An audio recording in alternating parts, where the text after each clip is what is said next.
কি বানাচ্ছ মা? ওই আজকের দিনে খেতে হয় না গিমা শাকের পকোড়া।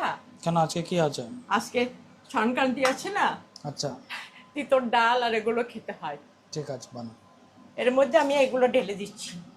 এখানে বেসন আছে, চাল গুঁড়ি আছে, নুন আছে, হলুদ আছে, একটু লঙ্কার গুঁড়ো আছে। হালকা জল দিয়ে এটা হ্যাঁ, মেখে বড়াটা এবারে বানাও। এটাকে মিলিয়ে নিলাম হালকা জল দিয়ে। এবার এটাকে ভালো করে মেখে মাখা রেডি হয়ে গেছে, মা বড়া বানাবে এখন।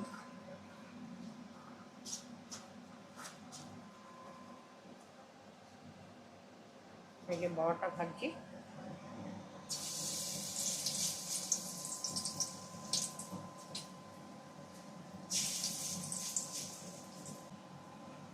তো ডিমা সাহেবের পকোড়াগুলো রেডি, মা বার করে দিচ্ছে।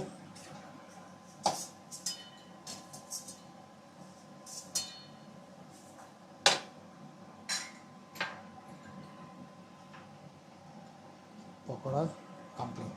নুন হলুদ